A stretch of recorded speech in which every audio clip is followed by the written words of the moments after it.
अस्सलाम वालेकुम students.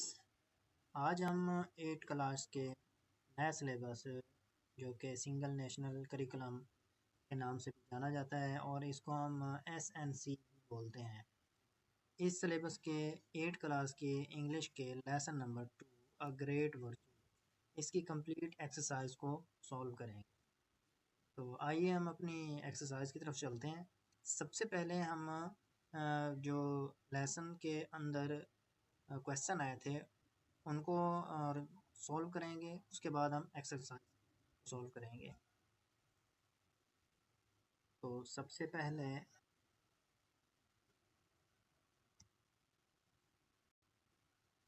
Reading के बीच में आने वाला जो फर्स्ट क्वेश्चन है वो है what do you understand by the word hesitation. लफ्ज़ हेजिटेशन से आप क्या समझते हैं, क्या मुराद लेते हैं कि हेजिटेशन का क्या मतलब होता है। तो हेजिटेशन का मतलब हिचकिचाहट होता है, लैक ऑफ कॉन्फिडेंस कह सकते हैं, होता है। तो हम यहाँ पे लिख सकते हैं the word hesitation means lack of confidence या डिले। ठीक है, उसके बाद नेक्स्ट क्वेश्चन को देखते हैं। इन क्वेश्चन के जो आंसर है ना रिटर्न शक्ल में, वो भी मैं आपको एंड पे दिखा दूंगा, उसका आपने स्क्रीनशॉट ले लेना है। नेक्स्ट क्वेश्चन को देखते हैं। Why did the old man let everybody enter that small hut? उस बूढ़े शख्स ने हर शख्स को क्यों दी? क्योंकि वो एक मेहरबान था, सखी था, रहमदिल था और उन लोगों को मदद की ज़रूरत थी, इसीलिए उसने उन सबको अंदर आने की इजाज़त दे दी थी। The old man let everybody enter that small hut because he was a kind and generous man. ये इसका आंसर बनेगा। नेक्स्ट है why did the farmer feel guilty? उसने आपको कसूरवार क्यों महसूस किया था? क्योंकि जब वो के लिए जा रहा था तो उस किसान ने, फार्मर ने उसे दरवाज़ा खोलने से मना किया था। इसीलिए जब उसको पता चला ये छोटे से दो बच्चे थे जिन माँ के साथ जो सर्दी में कांप रहे थे, तो बाद में उसे शर्मिंदा महसूस किया। ठीक हो गया। तो इन तीनों क्वेश्चन के आंसर यहाँ होते हैं मेरे पास। हेजिटेशन यहाँ पे देखें,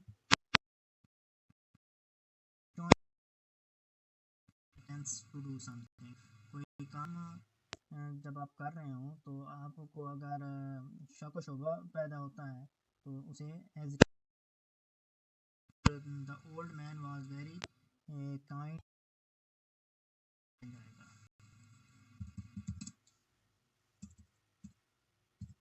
काइंड एंड जनरस, वो मेहरबान और सखी था। सो ही लेट एवरीबॉडी या everyone to come in because the farmer stopped the old man from opening the door.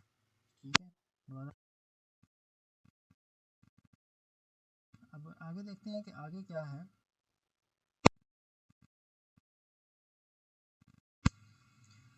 में जो फर्स्ट वर्ड आया है वो है स्टेप इन। स्टेप इन का मतलब होता है बाहर से अंदर आना। टू स्टेप इन का मतलब बाहर से अंदर आना। और अपोलोजाइज, कोई जब हम गलत काम करते हैं तो हमें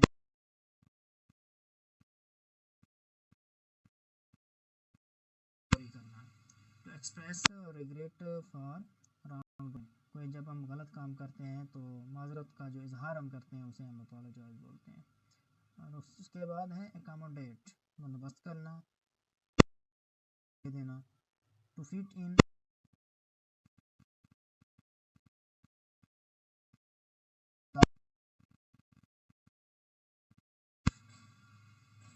और सीवियर जो शदीद हो, जैसे मौसम शदीद ख़राब हो तो उसके लिए हम सीवियर लफ्ज़ इस्तेमाल करते हैं। नेक्स्ट है शेल्टर। शेल्टर को मतलब होता है पनाह, जगह, पनाहगाह। Place for temporary protection. आर का मतलब होता है कांपना, शेकिंग स्लाइटली एंड अनकंट्रोलेबली, यानी आहिस्ता आहिस्ता हिलना जिस पर आप काबू नहीं पा सकते, वो शिवरिंग होता है। जैसे सर्दी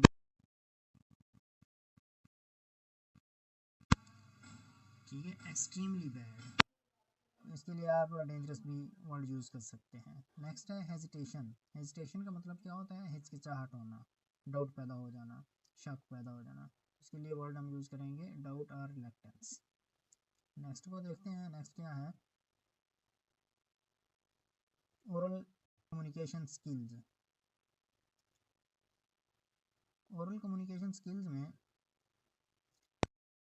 माजिद और नवीद के बीच में एक डायलॉग हो रहा है, तो इस डायलॉग को हम देखते हैं।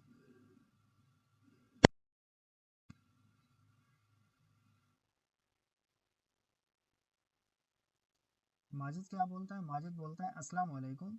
नवीद वालेकुम सलाम। Majid Naveed may I have a pen from you, क्या मैं आपका पेन ले सकता हूँ?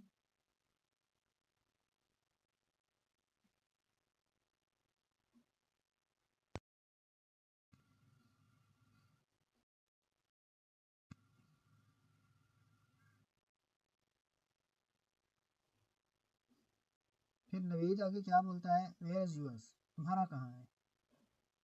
माजिद क्या बोलता है?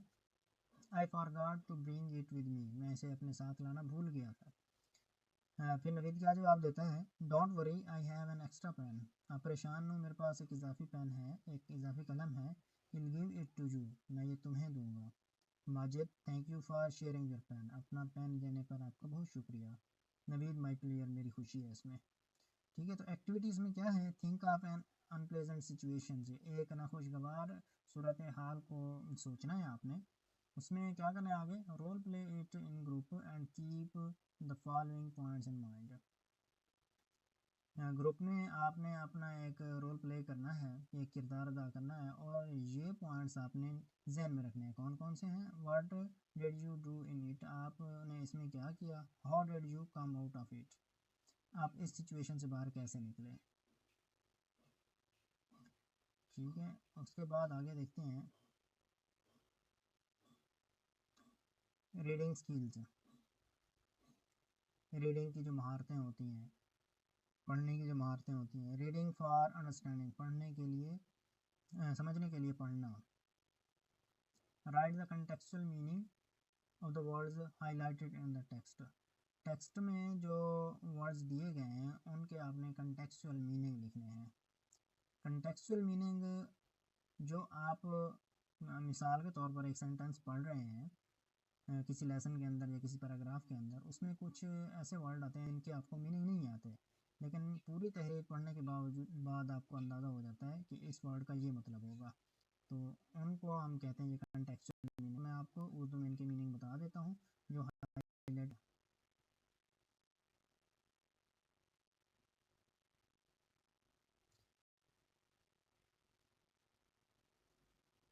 ये फर्स्ट वर्ड ये है टेरिबल। टेरिबल का मतलब होता है खौफनाक, डेंजरस। फॉलोड, पैरवी करना या किसी चीज़ के साथ आना। ठीक है, उसके बाद नेक्स्ट हेजिटेशन है। हेजिटेशन का मतलब हिचकिचाना होता है, हिचकिचाहट होता है। स्टेप इन, अंदर आना। और नेक्स्ट वर्ड देखते हैं रिलेटेड वर्ड कौन सा है। ये है हार्शर। हार्शर का मतलब होता है सख्त। और एकोमोडेट, एकोमोडेट का मतलब होता है बंदोबस्त करना, जगह दे देना। जनरस, सखी होता है। उसके बाद शिवरिंग, होता है। और गिल्टी, कसूरवार, जो जुर्म करने वाला होता है। और अपोलोजाइज्ड, इसका मतलब होता है माजरत कर लेना, सॉरी कर लेना। ठीक हो गया। उसके बाद आगे देखते हैं compare the contextual meaning of the word with the given dictionary meaning, dictionary के मीनिंग के साथ इनको कंपेयर करना है। Use the words highlighted in the text in sentences of your own. In contextual जो वर्ड्स थे, कंटेक्चुअल मीनिंग वाले जो हाईलाइटेड वर्ड थे, इनको आपने सेंटेंसेस में यूज़ करना है। तो ये सेंटेंसेस मैं आपको बता देता हूँ। फर्स्ट वर्ड था टेरिबल। टेरिबल का मतलब खौफनाक होता है, तो खौफनाक का आप कोई भी है। A terrible storm hit our village last night. ठीक है, उसके बाद फॉलोड, फॉलोड का आप बना सकते हैं my younger brother follows my footsteps, मेरा छोटा भाई मेरे कदमों की पैरवी करता है। हेजिटेशंस, हिचकिचाहट होती है। Don't feel hesitation while talking to your teacher, जब आप अपने टीचर से गुफ्तगू करनी चाहिए, ठीक है। Step in, please step in the classroom, बर करम क्लासरूम में आ जाएं, क्लासरूम के अंदर आ जाएं। Harsher, today the weather outside is harsh, आज बाहर का मौसम बहुत सख्त है, ख़राब है। एकोमोडेट, बंदोबस्त करना। You should accommodate me in your room, आपको मुझे अपने कमरे में जगह दे देनी चाहिए। जनरस, सखी। The old man was very generous, बूढ़ा आदमी बहुत सखी था। शिवरिंग, कांपना। The mother and children was shivering in the cold, माँ और बच्चे सर्दी में कांप रहे थे। गिल्टी, कसूरवार। The farmer felt guilty himself, किसान ने अपने आप को कसूरवार महसूस किया। ठीक है, तो ये इनको हमने सेंटेंसेस में यूज़ कर लिया है। नेक्स्ट एक्टिविटी देखते हैं। फॉर्म ग्रुप्स, ग्रुप बनाएं। Each group will develop 5 questions related to the story a great virtue and they will ask those questions from the member of other group.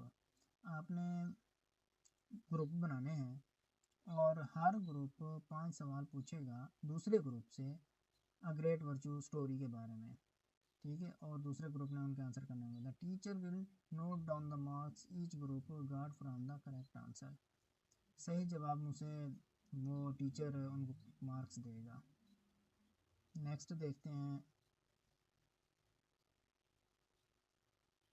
Comprehension questions हैं।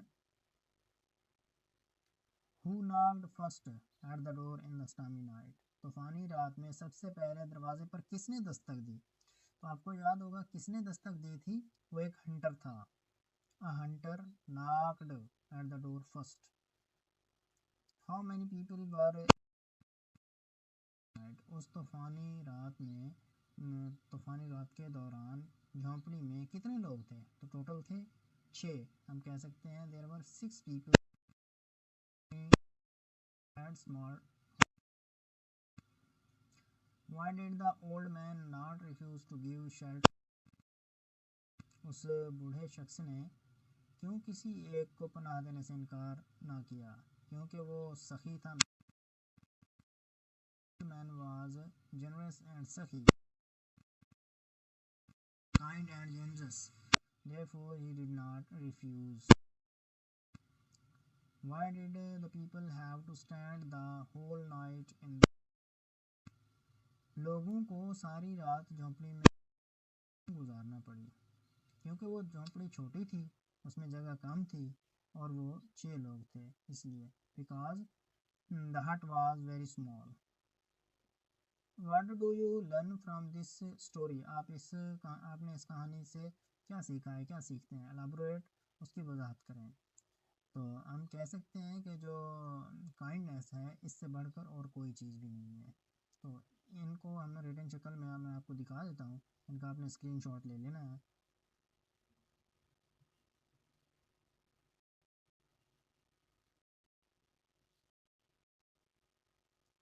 ठीक है। After knocked at the door first, there were 6 people in the small hut during stormy night. He was very kind, so he did not refuse to give shelter to anyone. The hut was very small, therefore the people had to stand. Story that kindness is above everything. ठीक है, तो ये questions के answer हो गए। आगे हम देखते हैं। आगे चूज द करेक्ट ऑप्शन, सही ऑप्शन का इंतखाब करना है। The old man gave the Hunter a cup of, उस बूढ़े शख्स ने को शिकारी को कप दिया, किस चीज़ का दिया था? मिल्क का, गर्म दूध का। How many people could sleep in the हट, उस झोंपड़ी में कितने लोग सो सकते थे? सिर्फ एक ही सो सकता था, 1। Who was the second person to knock at the door, दरवाजे पर दस्तक देने वाला दूसरा शख्स कौन था? तो वो दूसरा फार्मर था, the farmer. Who asked the old man not to open the door, किसने उस ओल्ड मैन को कहा कि दरवाज़ा ना खोले? द फार्मर, किसान ने कहा था। ठीक हो गया। उसके बाद आगे देखते हैं क्या है।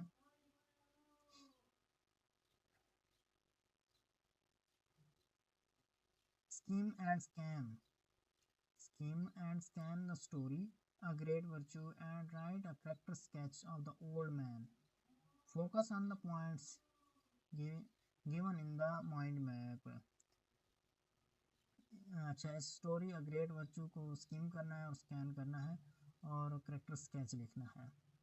अब पहले हम देखते हैं कि स्कीम और स्कैन होता क्या है। Skim, when you want to read something quickly to get the main idea, जब आप किसी तहरीर को तेज़ी के साथ पढ़ते हैं लेकिन आपके पढ़ने का मकसद ये होता है कि उसका मेन आइडिया क्या है, ठीक है, उसको हम बोलते हैं स्किमिंग, स्किम करना। और स्कैन क्या होता है? Scan something when you want to read something quickly to find specific piece of information, जब आप उस पूरी तहरीर में से कोई एक वर्ड तलाश कर रहे हैं या आप कोई ख़ास इंफॉर्मेशन वहाँ से तलाश कर रहे हैं तो फिर हम कहते हैं कि ये स्कैन हो गया है। ठीक है। उसके बाद है ओल्ड मैन। अब इसका करेक्टर स्केच हमें बनाना है ओल्ड मैन की फिजिकल अपीयरेंस का, अच्छा, पर्सनैलिटी ट्रेड्स और अकम्पलिशमेंट। तो ये मैं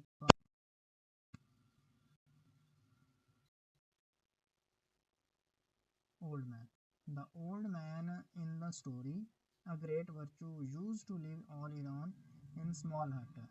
जो बूढ़ा शख्स था वो उस झोंपड़ी में बिल्कुल तनहा रहता था। He was thin lean and in, पतला और फटे पुराने कपड़ों में था। But he was very kind and noble, लेकिन वो बहुत मेहरबान और नेक था।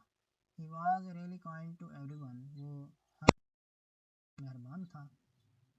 He always like to help other, वो हमेशा दूसरों की मदद करना पसंद करता था। आगे देखते हैं।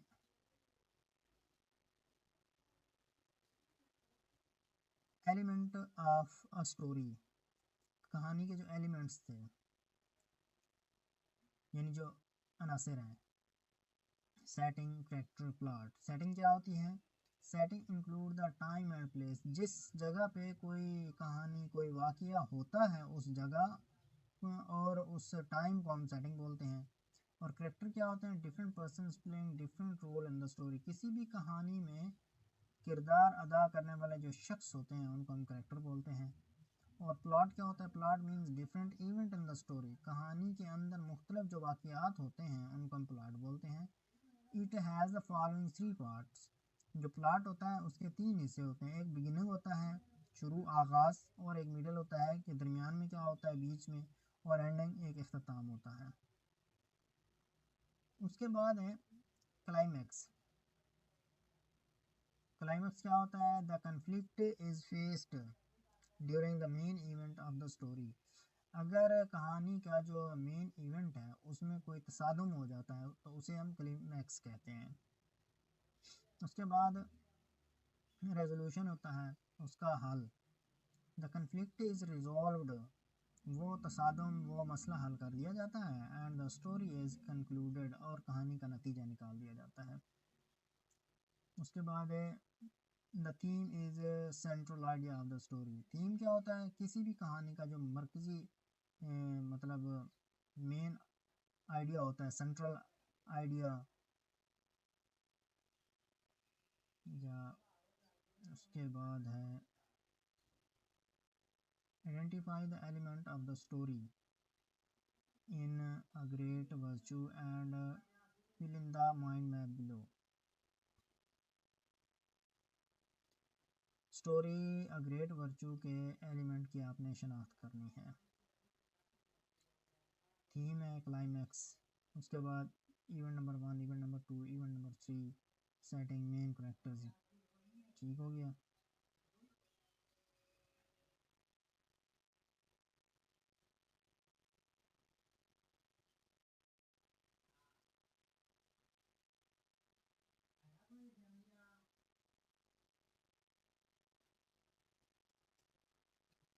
Theme kindness is above everything.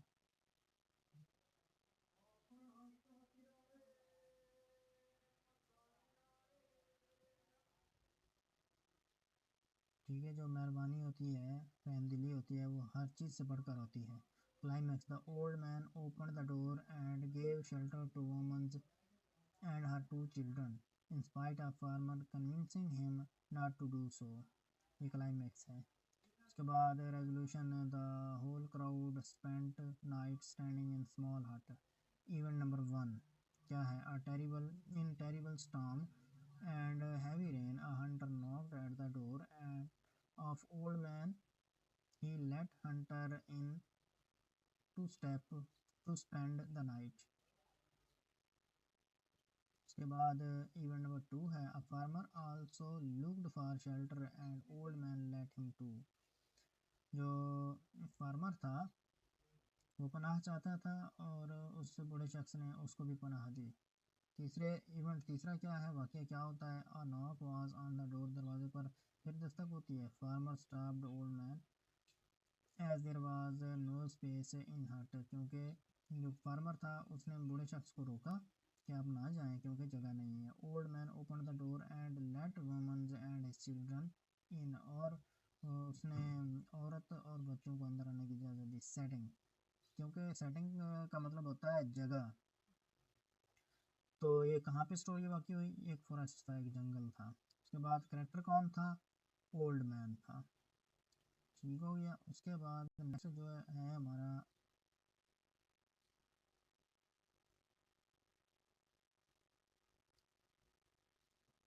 read the story a great virtue again and identify the dialogue in it, then discuss the importance of dialogues in the plot of the story। Dialogue हमने यहाँ से निकालने हैं lesson में से और उनके बारे में हमने डिस्कस करनी है। डायलॉग क्या होता है? A dialogue in a story is a conversation between two or more character of a story. दो या दो से ज़्यादा कैरेक्टर्स के बीच में होने वाली गुफ्तगू को हम डायलॉग बोलते हैं। उसके बाद वोकेबलरी एंड ग्रामर है। Remember, a thesaurus is a book that gives synonyms and sometimes antonym also of words। ऐसी बुक जिसपे वर्ड्स के synonyms लिखे गए हों और कभी कभार इसी बुक पे एंटोनिम्स भी लिखे जाते हैं, तो इस बुक को हम थिसारस बोलते हैं। अब थिसारस के अंदर गाइड वर्ड क्या होते हैं? जो पेज के सबसे ऊपर लिखे गए होते हैं, जो कोई वर्ड तलाश करने में हमारी मदद करते हैं, उनको हम गाइड वर्ड बोलते हैं। और जो वर्ड हम उस डिक्शनरी के अंदर या थिसारस के अंदर तलाश कर रहे होते हैं, उस वर्ड को हम एंट्री वर्ड बोलते हैं। और सिनोनिम जो मुतरादिफ अल्फाज होते हैं और एंटोनिम्स जो होते हैं वो मुतजाद होते हैं, उलट होते हैं, अपोजिट होते हैं।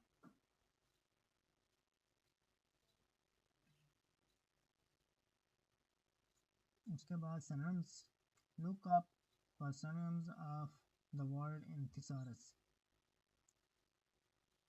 Synonym is a word or phrase that means exactly or nearly the same as another word or phrase in the same language। Synonym क्या होता है? ये कोई दूसरा वर्ड होता है या कोई फ्रेज होता है जो किसी दिए गए वर्ड के सेम मीनिंग देता हो। और वर्ड है हमारे पास इंफीरियर है और रिस्पेक्ट है, फेमाइन है, प्रोफेशन है, प्रोग्रेस है, बम्पर है, अप्रिशिएटेड है और परस्पायर्ड है। तो इनके मैंने सिनोनिम्स और ये सिनोनिम्स जितने भी इनके हैं ना वो मैंने लिखे हुए हैं, इनका आपने स्क्रीनशॉट ले लेना है। इंफीरियर जो कमतर हो, लेसर। और रिस्पेक्ट इज़्ज़त होती है, रिगार्ड इज़्ज़त। और फेमाइन होता है काहत पड़ जाना, किसी चीज़ की कमी हो जाना, शॉर्टेज। और प्रोफेशन ये पेशा होता है, करियर होता है। और उसके बाद है प्रोग्रेस, ये तरक्की होती है, डेवलपमेंट। और बम्पर, इसका क्वेश्चन लगाएं। और अप्रिशिएटेड, वैल्यूड। इज्जत देना, और परस्पायर्ड स्वीट, ठीक हो गया। इसके बाद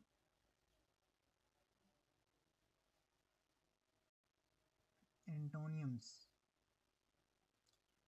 look up for antonym of the word in a thesaurus. एक थिसारस में इन लफ्ज़ों के एंटोनियम्स देखने हैं। तो ये टेरिबल है, हेजिटेशन है, हार्श है, जनरस है, cold, pious, night, step in. अब an antonym is a word opposite in meaning to another, for example bad and good. जो किसी भी वर्ड का अपोजिट होगा उसे हम एंटोनियम बोलते हैं। जैसे बैड का मतलब बुरा होता है, इसका अपोजिट क्या बनेगा? गुड, अच्छा। तो इन वर्ड्स के एंटोनियम्स देखते हैं।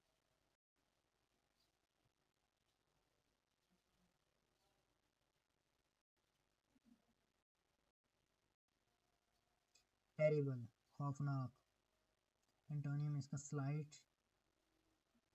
और उसके बाद है हार्श, हार्श का एंटोनियम्स काइंड, क्योंकि हार्श सख्त होता है ना, ख़तरनाक होता है, तो इसका जो उलट बनेगा वो काइंड, मेहरबान बनेगा। और हेजिटेशन हिचकिचाहट होती है, फ्रैंकनेस, ठीक है, एंटोनियम बन गया। उसके बाद जनरस, मिजर, और कोल्ड, हार्ट होता है, night, day, pious, irreligious, step in, step out. उसके बाद आगे देखते हैं extract 10 words from story a great virtue and write their synonyms and antonyms। Lesson में से आपने 10 लफ्ज़ निकालने हैं जिनके सिनोनिम्स और एंटोनियम्स लिखने हैं। वो मैं आपको बता देता हूँ।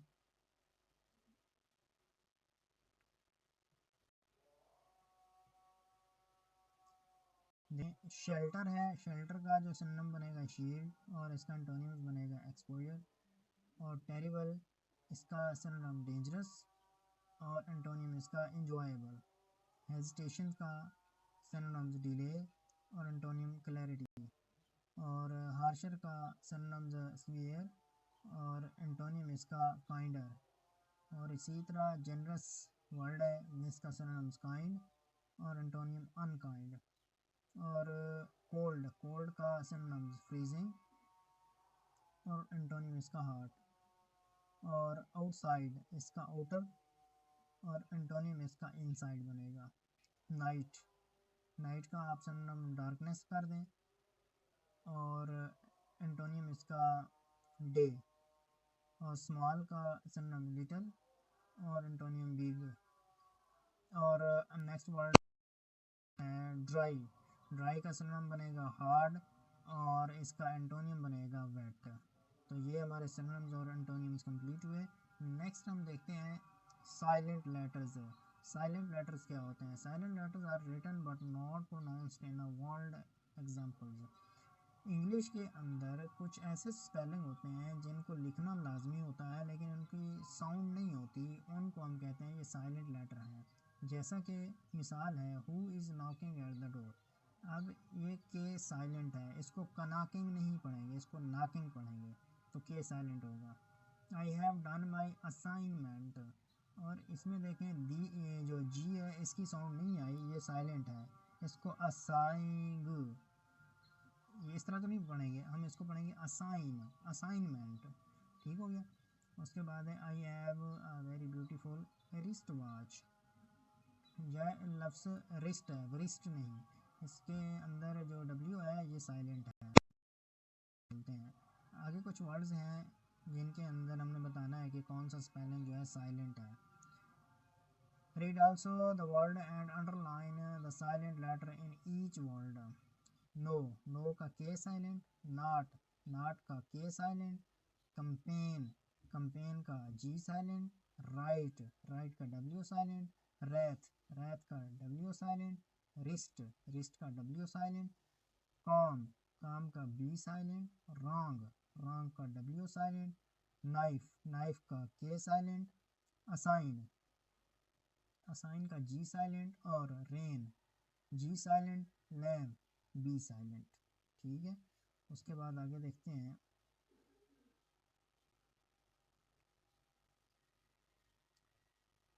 डिफ्थांग and ट्रिफ्थोंग्स।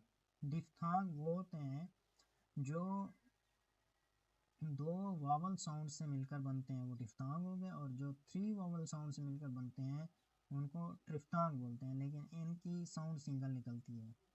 Diphthong is a sound formed by the combination of two vowels in a single syllable, in which the sound begins as one vowel and moves towards another, as in coin, loud and side। दो vowel आए लेकिन उनकी जो sound है वो single हो, उसको हम डिफ्थांग बोलेंगे। अगर तीन वावल आते हैं लेकिन उनकी साउंड सिंगल निकलती है तो उसको हम ट्रिफ्थांग बोलेंगे। उसके बाद है identify the diphthong in the following word and write down two more words having the same diphthong।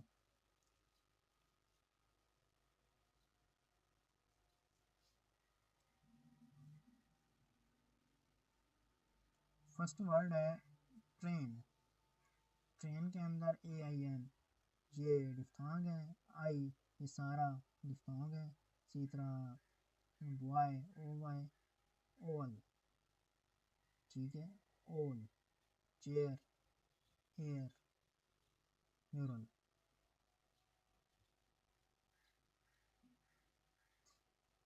Next है pick out as many words containing diphthong as you can from the unit. इस सबक में से जितने आप डिफ्थांग निकाल सकते हैं निकालने हैं। ट्रिफ्थांग। Diphthong is a union of three vowel letters or sounds pronounced in one syllable, as in fire. Three written vowels characters are representing the sound of a single vowel। अगर थ्री वावल आते हैं लेकिन उनकी sound single निकलती है तो वो ट्रिफ्थांग होगा।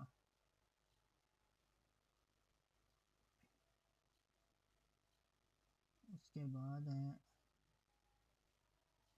Read the poem and encircle the word having triphthongs. Triphthong यहाँ से देख लेने आपने, जैसे आर में ओ यू आर है, इसी तरह शोर में ओ डब्ल्यू ई है, ठीक हो गया, और इसी तरह ओ डब्ल्यू ई है। तो ये इस तरह के words. Singular and Plurals. Remember a singular noun is a noun that shows only one persons animal और प्लेस। जो किसी एक चीज़ जगह को जाहिर करे तो वो सिंगुलर, जो एक से ज़्यादा को जाहिर करे वो प्लूरल होता है। Plural nouns are formed. Plural कैसे हम बनाते हैं, ऐसे लगाते हैं, यही ऐसे लगाते हैं। एस कहाँ पे लगाते हैं, by adding S to singular nouns computer computers, by adding E S to singular nouns ending इन।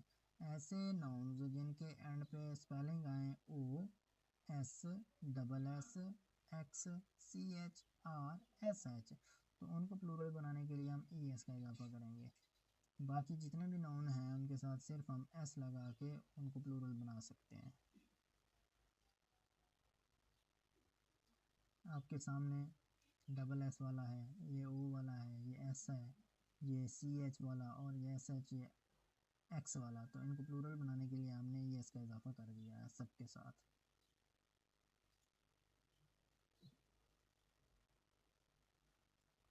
अच्छा, कुछ ऐसे भी होते हैं जिनके एंड पे वाई आता है तो वाई काट के हमने आई एस का इजाफा करना होता है। जैसे फ्लाई है तो फ्लाईज, स्टोरी है तो स्टोरीज, लेडी है तो ladies.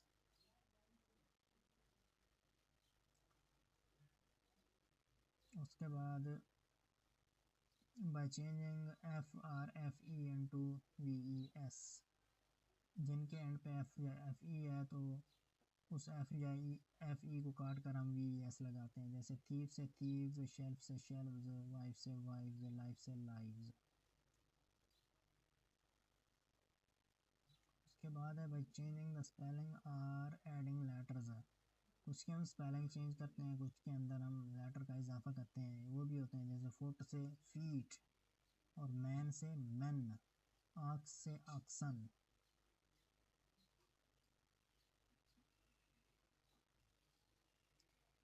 Highlighted five nouns having singular forms from the text, a great virtue, and write their plural form।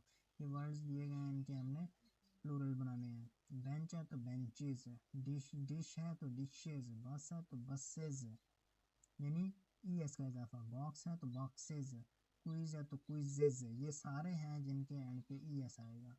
और कैंडी, वाई को काट कर हम आई ई एस लगाएंगे, कैंडीज। फैमिली से फैमिली का हम बनाएंगे फैमिलीज, और बेरी का हम बनाएंगे बेरीज, और सिटी का बनाएंगे सिटीज़, और इसी तरह डेजी का बनाएंगे डेजीज। ठीक हो गया।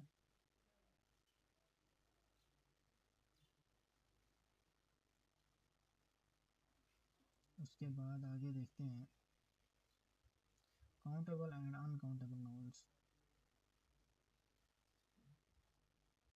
काउंटेबल नाउन्स वो होते हैं जिनको हम गिन सकते हैं, जैसे 1 पर्सन, 2 टीचर्स, 500 रुपीज़।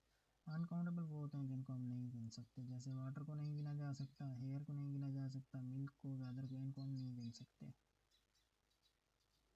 उसके बाद है activity, look around and tell which thing you can count and which can not. इर्द गिर्द देखना है कि किस चीज़ को हम गिन सकते हैं, किसको नहीं गिन सकते। ये नीचे काउंटेबल और अनकाउंटेबल को अलग अलग करना है। Milk uncountable, egg countable, time uncountable, nation countable, teacher countable, assignments countable, task countable, essay countable. उसके बाद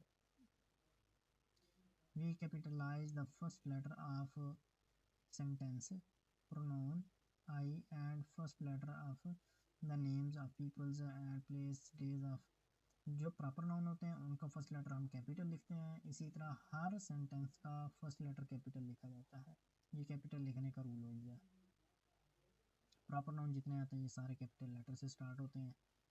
और फुल स्टॉप कहाँ पे लगाते हैं, जब हमारा सेंटेंस कंप्लीट होता है। कॉमा हम कब लगाते हैं, जब हमने वर्ड्स को, क्लासेस को, आइडियाज़ को सेपरेट करना हो।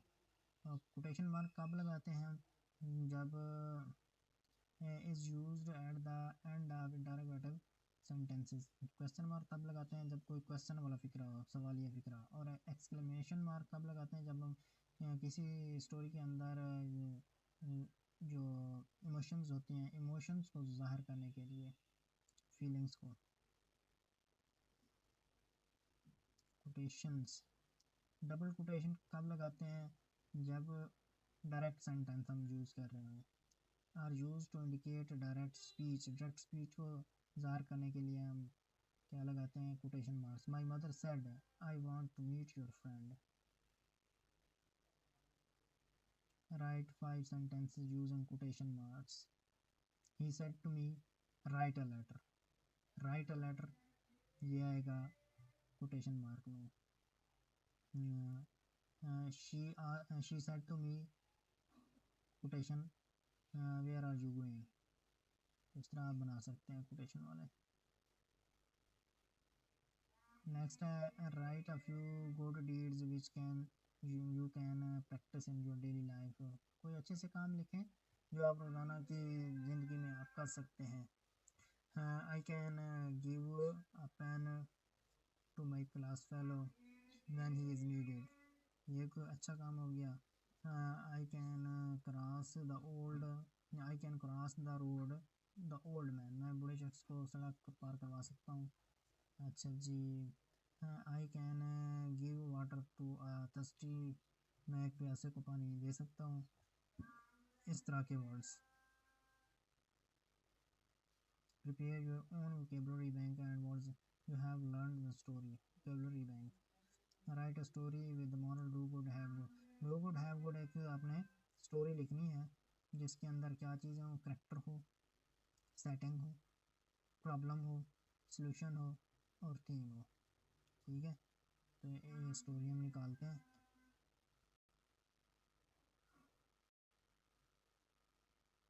करेक्टर कौन कौन है, करेक्टर है अंदर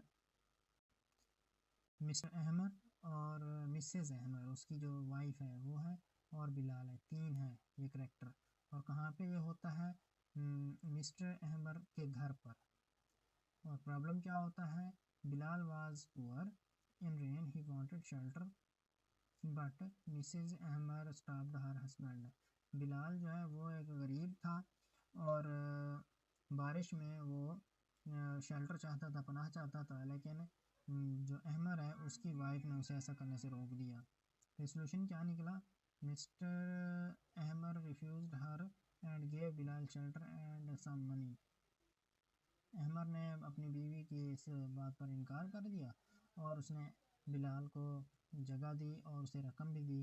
yearly later Bilal helped them to. सालों बाद बिलाल ने भी उन दोनों की मदद की। तो ये स्टोरी है, इसका आपने स्क्रीनशॉट ले लेना है। मैं ये आपको सारी रीडिंग करवा दूँगा। Once there was a heavy rain and it was very cold that day. Bilal was an orphan and he knocked at Mr. Ahmer's door. He was shivering with cold. He implored for shelter. Mrs. Ahmer refused to give him shelter, but Mr. Ahmer stopped him. He accommodated Bilal. Next day, when Bilal was leaving, Mr. Ahmed took his address and for a long time sent him money. Bilal worked very hard and became a doctor. Yearly later, he visited Mr. Ahmed and found him sick and poor. He looked after Mr. Ahmed and Mr. Ahmed helped him in every every way. Mrs. Ahmed apologized Bilal for being harsh with him. Bilal was a pious man indeed. He praised Bilal for his timely help. It is said rightly, do good, have good. तो इसका theme क्या निकला? Do good have good. ठीक है, तो इस तरह ये हमारा लेसन आज का कंप्लीट हुआ है। तो उम्मीद करता हूँ आपको ये लेसन बहुत अच्छा लगा होगा।